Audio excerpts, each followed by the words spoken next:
All right. Hi, folks. Thank you so much for being here this evening. As you can see, we have the wonderful Beth. So today she's going to talk about the importance of library science and using it to maintain records and let her have the floor. So thank you again for being here. And if you have any questions, hold them till the end. She will have a little Q&A. Yes. All right. You have to tell me if I walk out of my box. I think you're good. Yeah. Okay. That's where you were. Thanks, y'all, for coming. Doing a thing after school is really nice. After work. Thanks.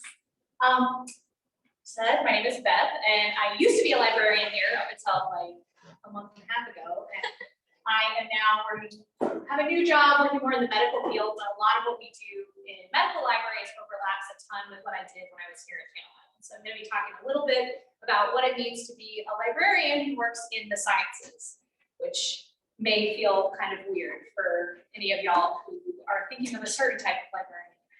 So I'm going to start off. Let's see.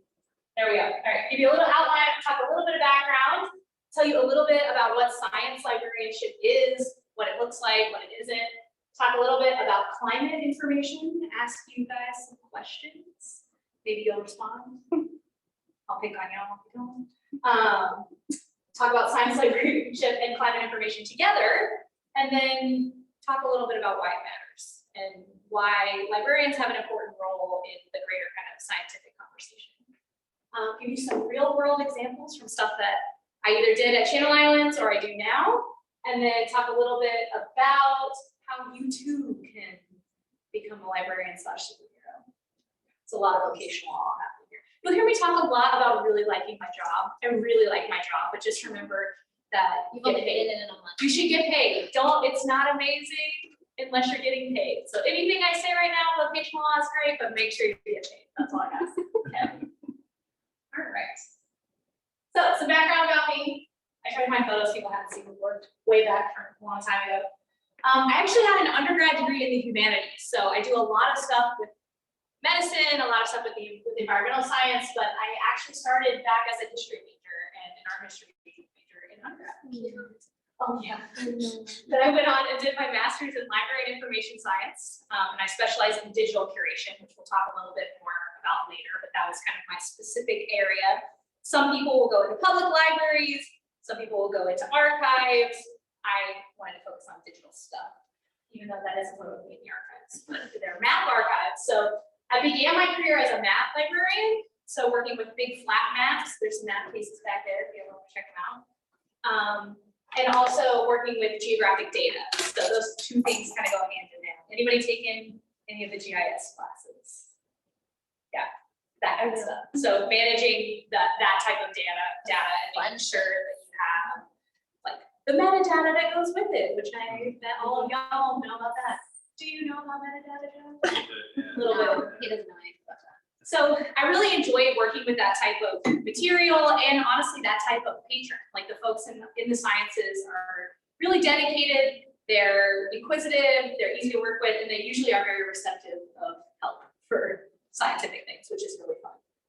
So I kept kind of going further down that continuum of science librarianship, which has been where I am right now. Feel free to ask questions about that as we get going. But that is a photo from when I was at the Library of Congress when I first got my library degree. I was working with maps in the geography and maps division, which sounds very fancy, but actually is just very dated. I was still using Internet Explorer. That was in 2014. Like the old Internet Explorer, not Edge, the old thing. So, and that was the only thing available on my machine. So government, good enough for government work. And then I just wanted to listen. This was when I was at Denali like 2 weeks ago at Polycom. Oh, wow. Okay. So, if you can see this very ugly image, this is like a stereotype of a librarian. Does anybody think about this when I say that I'm a librarian? Yeah? Have you had an experience with a librarian? No, I'm good. But you've seen somebody else. You've seen somebody else. Anybody else have that image when you say librarian? That's kind of like what's in your head, right? I will say that it's not, I don't think I've ever shushed anyone, ever. I've also never worked with books, so anyway. This is more what it actually looks like for me on a very antiquated computer, usually in libraries, because there's not a ton of money to do my job now. But this is more what my life looks like. No books, just working on a computer, which is probably what a lot of us do. Also, I really like librarians. So. But when you work as a librarian in the sciences, in environmental science, often your life looks like this. So this was when I went out to help a researcher in a beaver pond, and I was working with her data management. We were actually doing work in the field. Y'all probably know what I'm talking about, but anyway. So this is something that you can do when you work in libraries that are focused toward, you know, a different population of people. Usually you will say like a public librarian is serving like the public community. So readers, you know, folks who are unhoused, you know, people who need internet access or applying to jobs, that would be their population. The population that you work with when you're a science librarian, scientists, tracks, right? So now I work with I'm the liaison for the global health department in the School of Medicine at my new job, and they take their librarian to Tanzania every couple of years to like work on data related stuff there.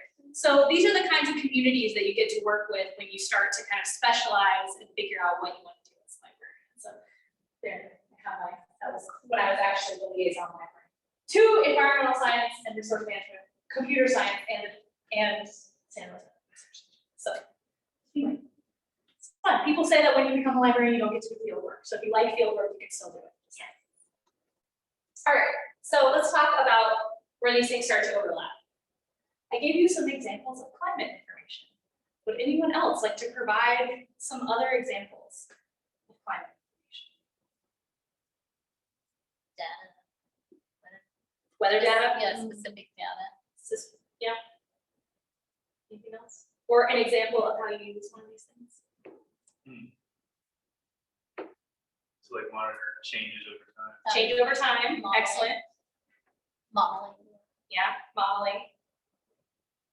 Could have put LiDAR kind of stuff up there. Anybody use video?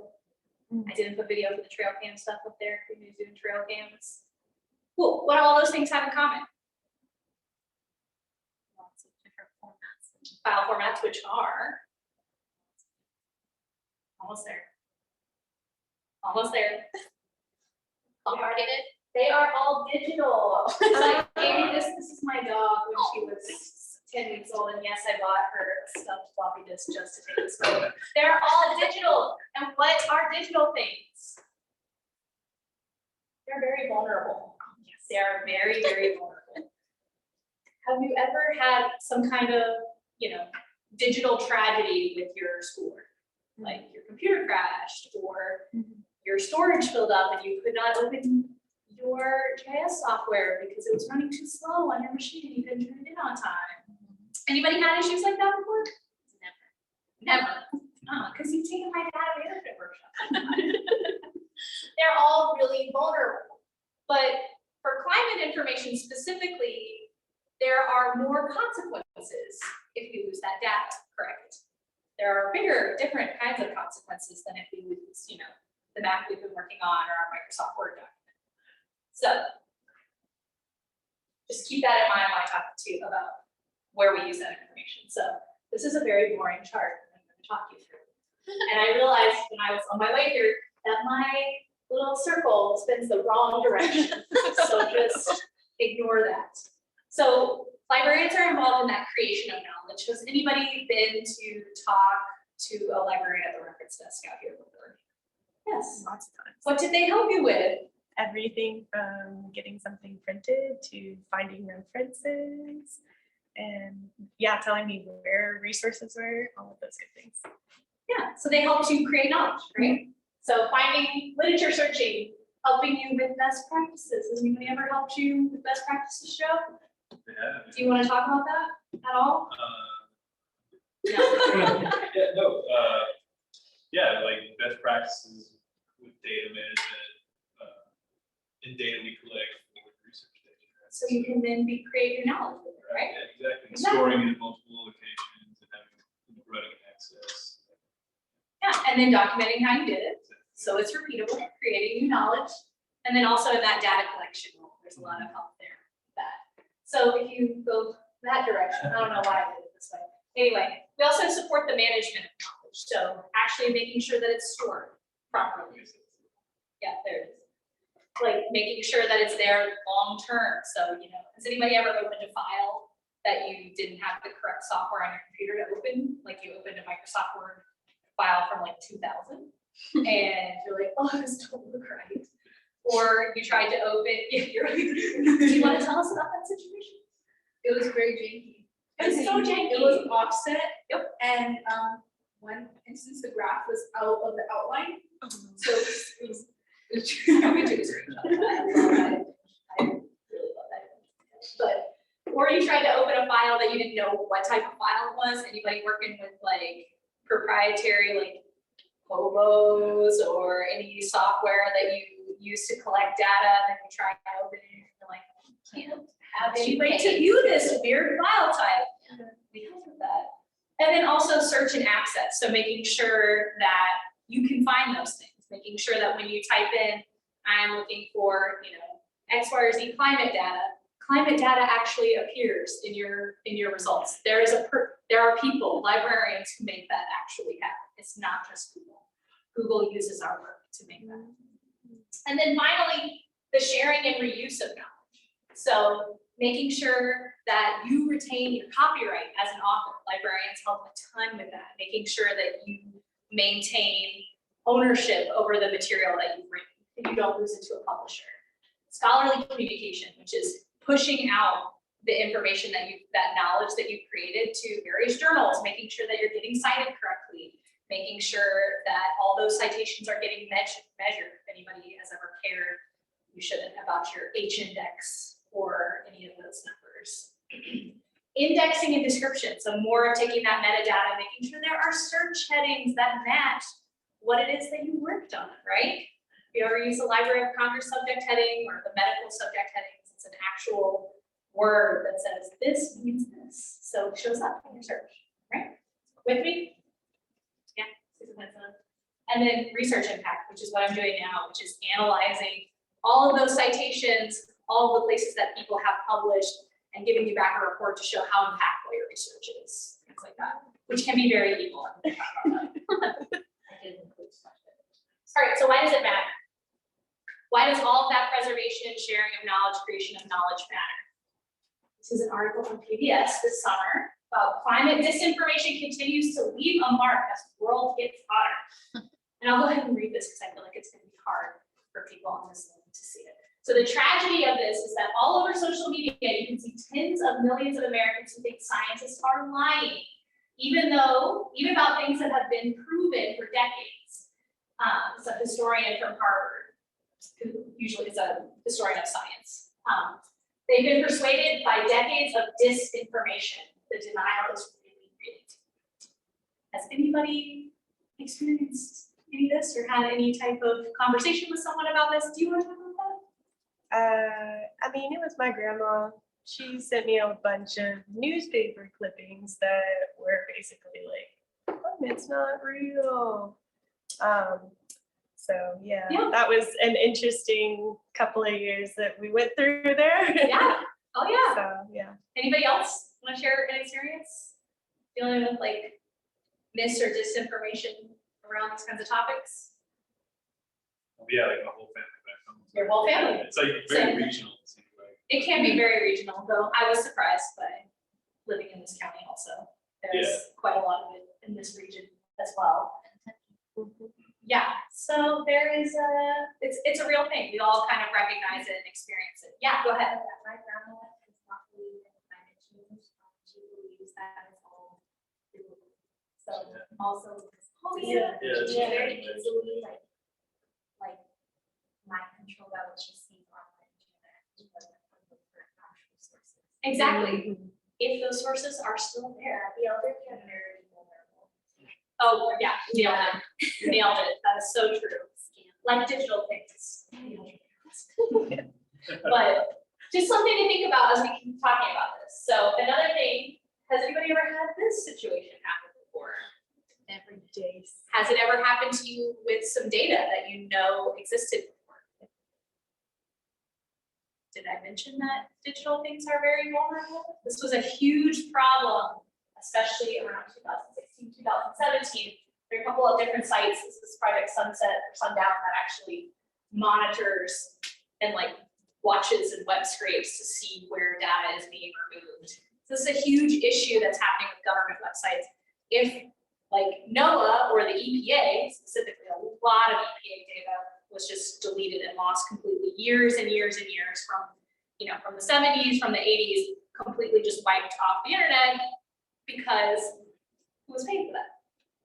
Who was backing those politicians who were like, yeah, I'm gonna remove that data. Usually the oil companies are paying for that. So, which it is that easy to remove something in order for it to match their narrative. So this is why preservation of data in multiple places can be really valuable, right? Having it exist in other places. Which, did we talk about that before? If you remember that slide a couple slides ago? Yeah, so libraries are doing this stuff. So some consequences of climate mis or disinformation. The difference there is misinformation is usually by accident. Disinformation is on purpose. So when we talk about climate misinformation, it is usually disinformation from larger corporate entities.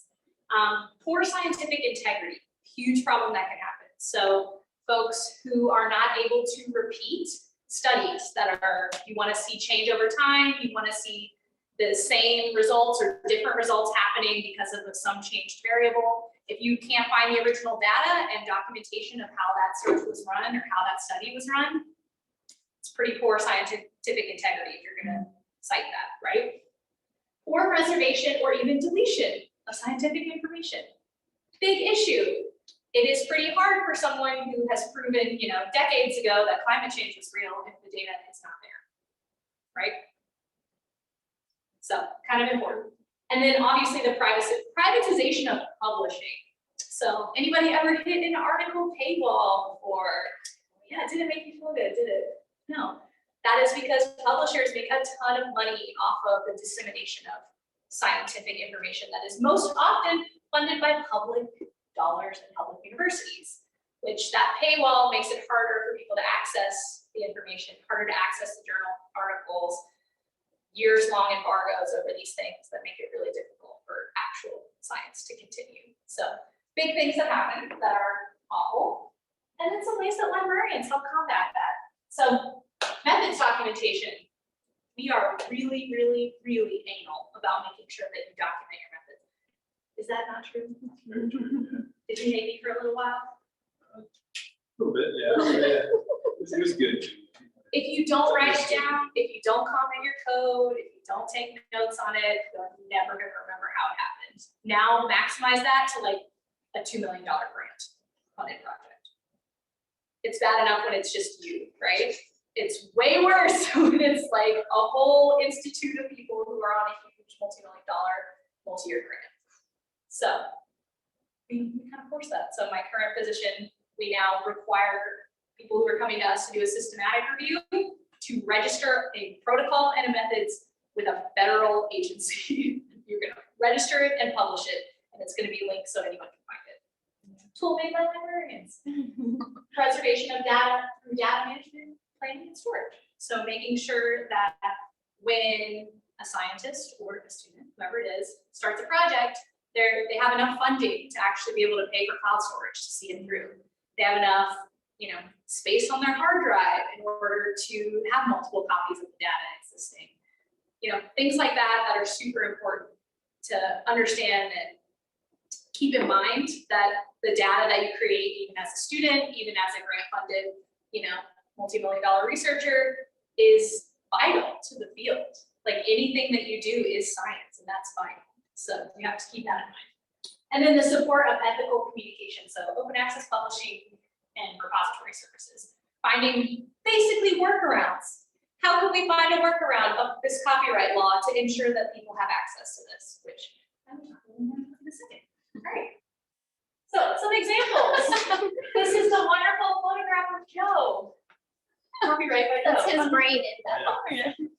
So this is a mask, which can Can you tell us what NAS stands for? It's a network attached storage. Network attached storage. So it's a very, very large hard drive. It's actually multiple hard drives all hooked together.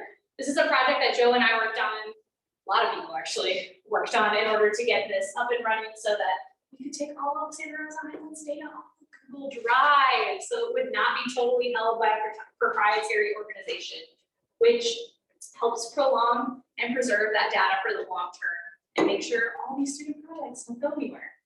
It also stored a lot of the documentation that we work on. So that was a really fun project. And librarians helped with that. All right, open access publishing. Has anybody ever seen, the photo is still gone. I'm so annoyed with that. Yeah. It's still gone. It is better than the wording on top. It just looks clean. We'll call it clean. Anyway. So- Minimalist.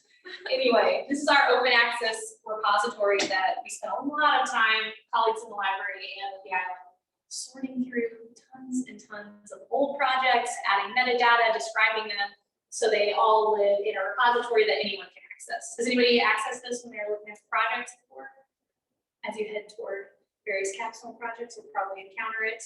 Stores all the data and the posters and the presentations and the papers from this, which is a really cool platform for that. So open access publishing and long-term preservation of scientific data that the Chancellor's Office pays for, which is kind of good.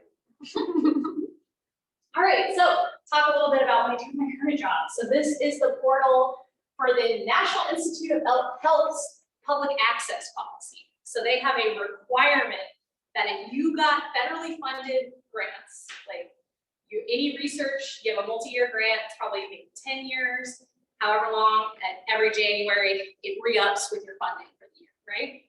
If you published a paper last year that has not been uploaded to their open access repository, you will not get funding.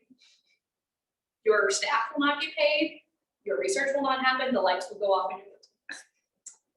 And you only have 3 months to do it after you get published. 3 months is 90 days, it's not a lot of time. It's not a lot of time.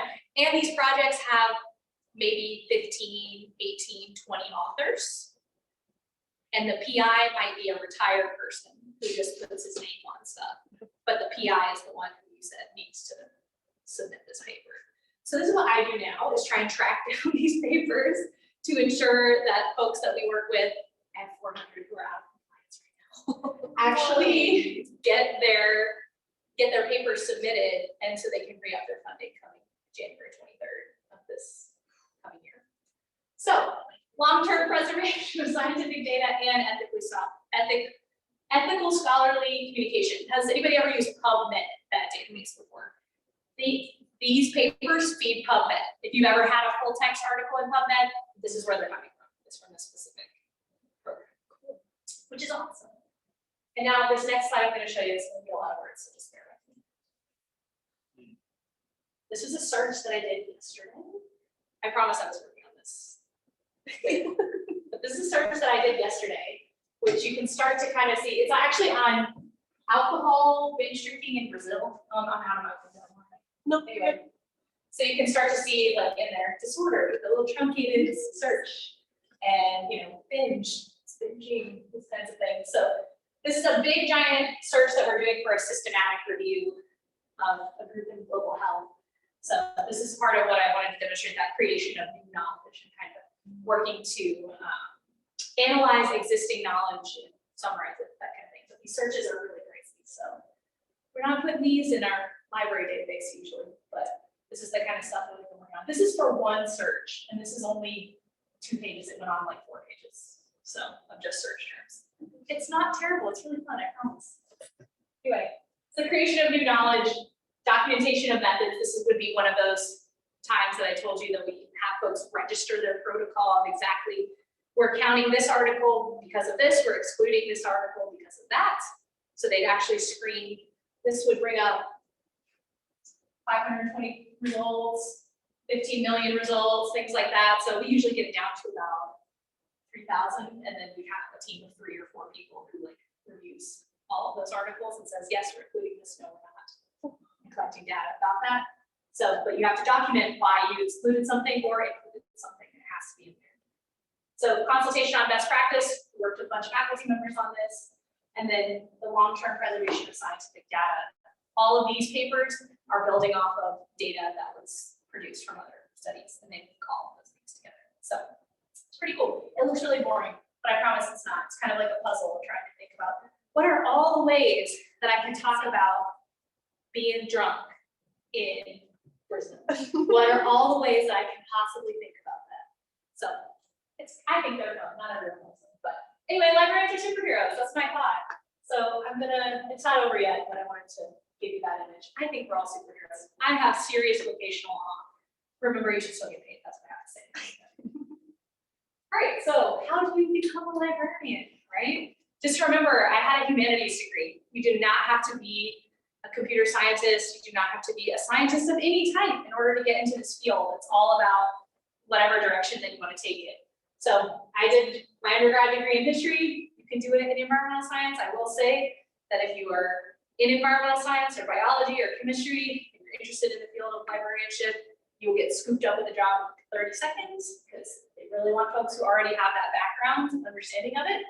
Then you can get a master's degree in library and information science. It's a 2-year program. It's not that challenging. I think the hardest part about it was turning in stuff that I didn't care about that much because it's really a master's degree of like common sense and a master's degree of being around and nice to people who want to be children's librarians and are like really into that, which is fine. I hit a limit of like, I can't talk about children's books or YA novels anymore, but that's the biggest challenge about libraries. There are 2 programs in California if you're interested. One at UCLA is like a top 5 school. It's really impressive. It's an on-campus taught program. Benefit of doing a taught program on campus is that they'll give you a job. Like if you want to work in a library, if you're not already working in a library, you can work in any of their libraries, and they're a teaching program, so they staff most of their library with students who are in library school. So that is a great benefit of that. But there's also a program online at San Jose State, which is in station, and if you work in CSU, is free, which is really nice. So also a great program. But additionally, a master's degree in library and information science gives you more options than just being a librarian. It's a really translatable skill, really translatable degree. If you're ever interested in being a data curator, that's something you'll see. Those jobs are popping up everywhere. Sometimes you don't even need the master's degree for that program or for that job, but that's kind of looking at data, describing data, making sure that researchers can reuse data, testing a lot of things, writing a little bit of code if you got into that. It's pretty fun. Digital asset manager, that's a librarian for like a commercial shop, like, I don't know, REI has a digital asset manager, museums have digital asset managers. I don't know, I sat next to the digital asset manager from TMZ at a conference one year, so every company has a digital asset manager.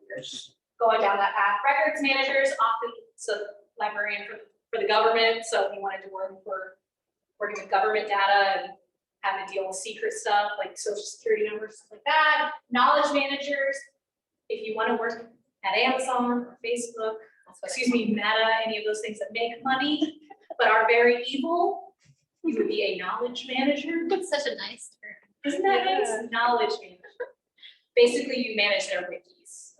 That's what you do. But there's also tons of other careers. So super translatable, highly recommended. And I came in really early. I don't know how long I just go, but you can have comments or questions if anybody has any. Thanks. Yes. What, so you did history in your undergrad. What kind of made you decide to do this, go this way? Yeah. So I started out as a map historian, like studying maps and geography, and my university didn't have a geography program, so it was really focused more on history, study of borders, study of like old maps and how those are translated into new things. So I did a lot of digital humanities. It's like a buzzy word that people say, but really it's just humanities. And most people don't know how to do this, and they call it that other thing. digital humanities. Throw digital in there. But I actually knew kind of when I was in high school that I was interested in going toward librarianship because I realized I really liked the search. I really liked looking for things and helping people find things. So it was both the combination of like helping someone and also that constant search, constantly looking for the right thing, and that, you know, you get like that dopamine hit right when you find it. So, and I kind of dove into that. I feel like you get it even more working with the sciences, just because so much more there's so much more. Like in the humanities, it's awesome when you find like that primary source, that archival record that somebody is looking for, but most of it's not digitized. So usually you're telling people, I found it, but it's not digitized, you have to go to Mexico City and like write a grant to go there and use it. Where here, it's more like, oh, I got you 15 million results in PubMed. How can I narrow this down to get you the thing you want? So different problems, but all kind of that same feeling that you get of assisting someone and also not being evil in your job. I really like not being evil in my job. So, yes. Can you talk a little more about the Blackwood Congress? Like, what are some interesting things that you do, if you can say what they are? Yeah, you can talk about the Library of Congress. It's the National Archives, so it gets weird, but the Library of Congress is cool, really cool to go see. It is your public library, so anyone who goes in there can get a public library card there, which I'd recommend. It's pretty cool, so you can check out materials and books and like go to the reading rooms and call things, which is neat. It has a ton of different weird departments that are all set up for like weird reasons. Like there's a manuscript part that's all unbound, handwritten things. There's like a rare book section that's like original stuff published. So like a bunch of old stuff, but then they also have like a huge comic book section. And like, so it's kind of a weird mix where it has like every book ever published in the United States. And you can call them. So if you ever are looking for something, you can ILL from it. You can do it has every book ever published. It used to have 2 copies of every book ever published, but things were getting out of hand. So they actually, it's not all in that building. They actually, if anybody's from the East Coast, if you know Fort Meade, which is in Maryland, it is now defunct. It is now just a giant storage location for the Library of Congress and a landing for Marine One. Nice landing site. So it is an airport and a giant bookstore, book storage kind of situation. But it was really cool to work with a lot of old maps. Like the map that I was working with in that photo was the first map that ever said the word America on it, which is kind of cool. So they have like big, fancy old things that they put on display. And then they have all of the declassified like digital maps from like Vietnam, from all these various wars that are very challenging for anybody to actually use because they're on like this very proprietary like 8-track player situation. All the ones from Vietnam are honestly very strange format, but stuff like that. It's really interesting. I think probably the craziest thing about it, and I think is one of the most awful but hard kind of things for you to recognize, is that all of the subject headings that come from basically anything that's not health data, like not medical data or medical terms, all of the subject headings that you use to search for it in the library are made at the Library of Congress. So like there's a person who like sits there and is like, okay, there is now a new town in this place, this like random city in Iowa split off. I have to make a subject term for this new thing. But it's really only like 10 people who do that for every part of information that's published in the US, which is also a lot of things that are not about the US, right? So like they don't handle anything on the continent of Africa well. Like there are still nations that do not have subject headings for their country because they are too new, but they were like developed, they were like from the 80s, like it's not that long ago. And I remember that he has to be dead now, but when I was there, there was like a 91-year-old librarian who was he created the location subject headings for maps in Cyrillic that were printed in Cyrillic, so Russian and Russian adjacent languages. And we shared him with the subject heading office, so he had the crazy backup of like making all of the Russian language books that were published in the US and like cataloging them and creating subject headings. And then also cataloging and creating names for all these maps. So it leads to things being very racist. That's the moral of the story. So if you ever have a problem with something that you're like, oh, I hate that this is cataloged this way or it has this term, that is why. And there's only like 5,000 people who work there and like 10 of them do the job I just described and they never have enough money to do it. So anyway, you had a question about that. Do you remember? Sorry, can you remind me of your name? I'm Beth, Blackwood. What kind of things you do, like, on the daily with your job? Yeah, that's a great question. I would say I do a ton of different things, which is what I love about it. I can't say that every librarian does that because I have a very good friend who is a librarian at the Patent and Trademark Office in DC, and all she does is search trademarks. It's really wild. She actually did Lizzo's trademark for 100% that bitch. Anyway, that's her. But she did get her that trademark. She did the search for it, which she also knew the Washington Commanders, what they were going to be early because she did the trademark for them. She did the searches for it. So anyway, it is a cool job in that sense. It is incredibly boring 95% of the time because all she does is look at plant varietals. And like, does this plant varietal exist already? Does cow chow exist already? Anyway, she doesn't do the same thing that I do, but for me, you know, I have an hour every day where I'm on the chat reference. So I'm watching that to see folks send questions in, which can be everything from like, why can't I access this link, to today I had someone who was like, I'm writing a review paper on non-diabetic fetal Big difference. fetal, I have another story about that. Fetal macrosomia, which is like babies that get too big, like way too big, like in utero, like more than 8 pounds. And she was like, can you help me make search terms for this? And that was like what I did on my chat for that hour. Then I, you know, went and like worked on that search that I showed you, then kind of refined that. Then I had a meeting with a student who was working on a project. Then I had a meeting with my boss and we worked on a search together and did that kind of stuff. And then I watched videos about how to do, you know, whatever type of research impact code situation I was trying to do. So lots of people do different things, but usually when you get to like an academic librarian level or a medical librarian or someone who's working not at a government agency or at the Library of Congress, you do a lot of different things. You help the public, you know, watch the reference desk, you teach classes. I teach a lot of classes about like how to use EndNote or how to, you know, understand what your href number is and why it's like evil or not evil, depending on how you use it. So that kind of stuff. It's a lot of what you want it to be, I think. And it's a field that most of the jobs are open enough that you can do the thing that you want to do. Like if you hate teaching and you hate talking to the public, there's a whole field of librarianship called cataloging. You never see another person. There's a very specific type of person who does that. They're not my type, not my cup of tea, but you know, they're there. If you love teaching and you love being in front of people, you can be an instruction librarian where, you know, every other hour of your day is teaching folks how to use a database or how to cite sources or do something like that. So there's a lot of balances between those. Yeah. Please be honest, how good is your memory? Do you have like problems at times remembering things? Because it's a lot of information that you're retaining on an everyday basis. Like, not really. No, it's not really that much information because we write it all down.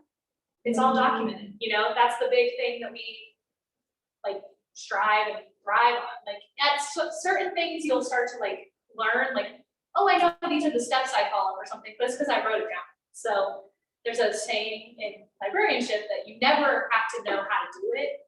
You just have to know how to find it.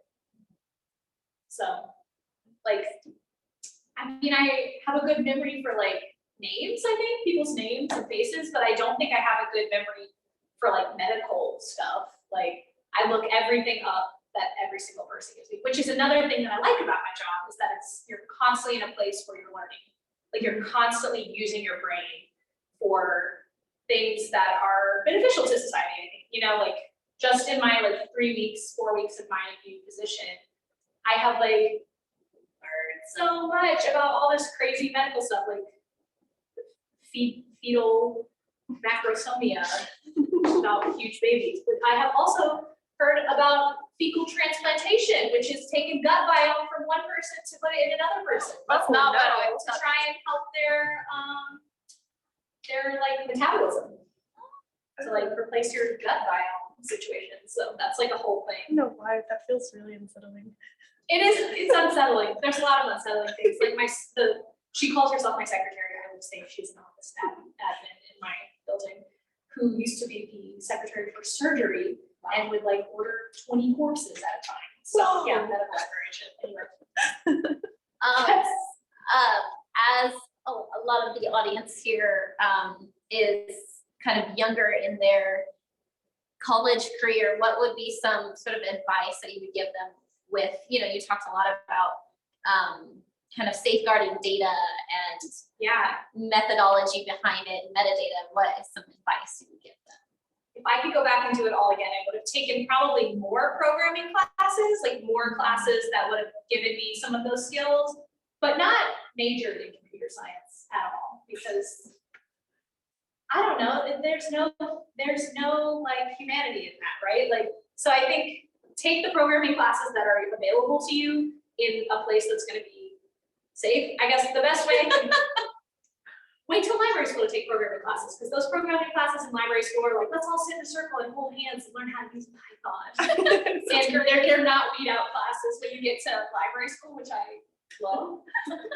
So actually, I take that back. Don't take programming classes. Take the classes that you want to take.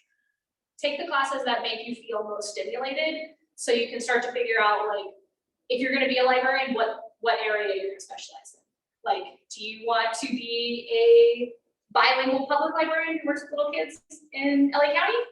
Totally a great thing. We need lots of them. Are you going to be a chemistry librarian who works for the American Chemical Society and catalogs like those things, chemical compounds and things like that? I told you how to get in those things. Chemical compounds, because that's totally a job that people have. I would take the things that make you feel invigorated by learning, because that's really where you go in my field, is like staying active, wanting to constantly learn more, and like having an attitude toward learning more. And I think that's where librarians get unhappy. Anyway, is because I'm brunching, I'm sorry. Librarians get unhappy in their jobs when they stop actively trying to learn new things, stay up to date with technology, which, oh my God, we make it so easy. They love professional development libraries where they will show you, like in a webinar, how to do something. So that would be my biggest attitude, is to take the stuff that you're interested in. Because that was not what I did necessarily in undergrad. I took the things that were going to give you to graduate, which is also important. You should do that. But I didn't take things that I might have taken otherwise because I wanted to do a certain thing or be a certain thing. So are there like specific librarian job boards, or like how would you approach finding a job?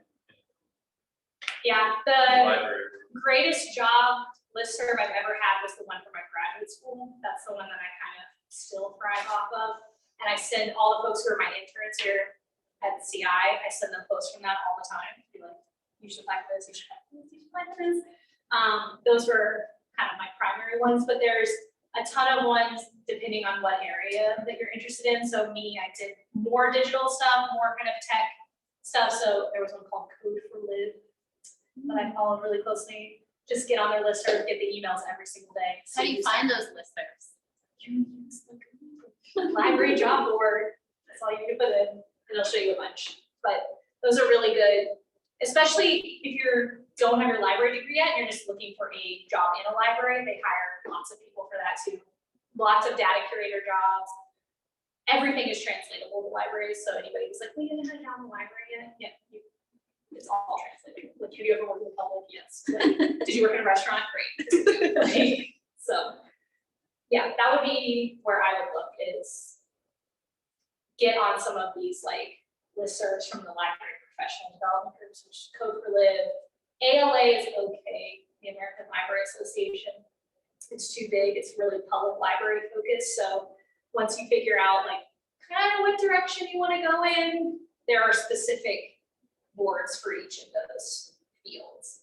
So like, if you want to be remote forever and you really care about virtual access to all information in the entire world, you should get on the Internet Archive system because that would be like the dream job. They're all completely remote, they pay really well, and you are constantly being a badass for free and available information. So that was like my other dream. Anyway. Any questions? I feel like I've talked your heads off. A lot of good information.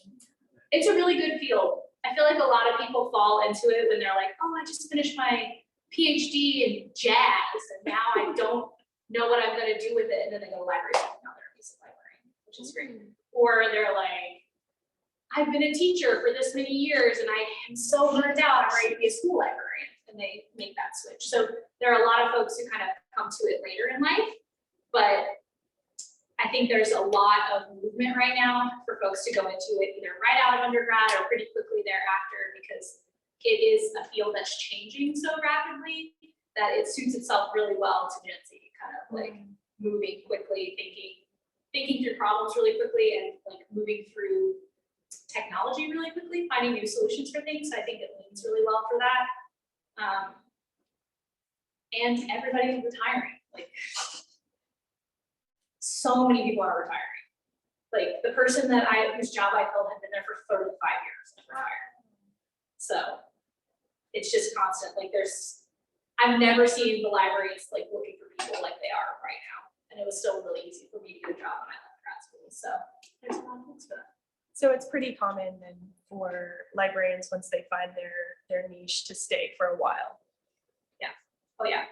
Unless you're working in like a Meta or an Amazon kind of doing like library stuff there, they kind of get spit out pretty quick because it's a lot of work. A lot of people who do law libraries too also get really chewed up, burn out pretty quickly because it's a pretty heavy workload. But anybody working really in academic libraries or what I worked at in a special library, medical library, it's really nice work-life balance. Yeah. Like nobody's gonna die.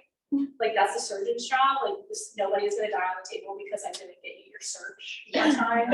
Or like tell you where your ebook, why you couldn't like log in for your ebook. Like nothing is gonna totally go wrong. So it's nice. You're still doing like the good work of like forwarding and protecting information, but it's not quite the like burn and churn of other things.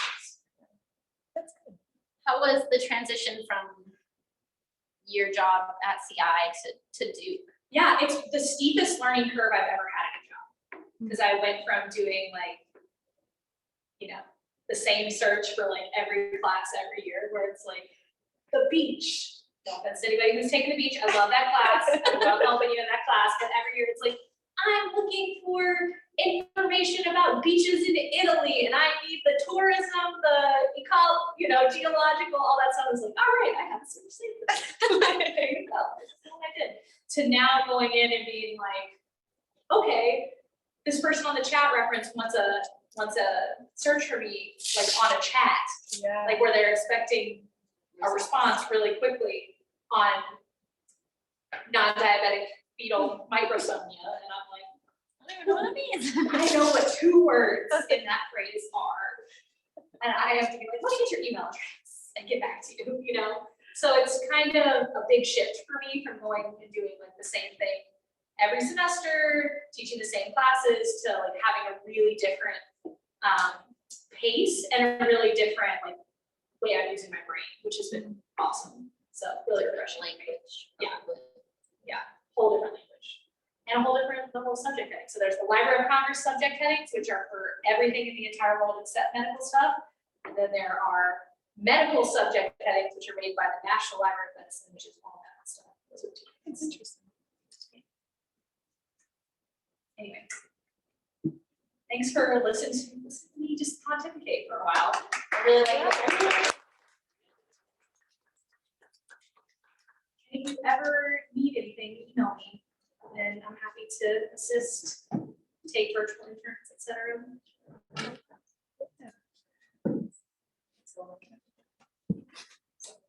Cool.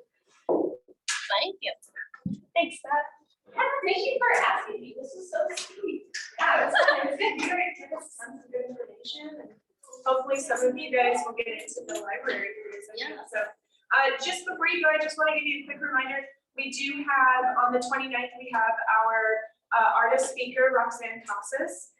She's very cool. And then on the 30th, we are actually going to have a marine debris art show at Made West.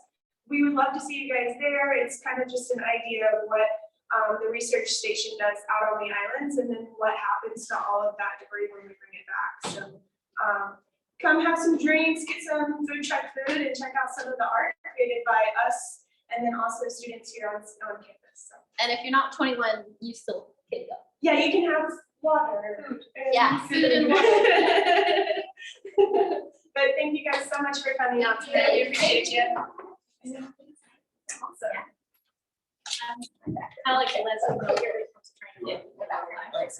You were told.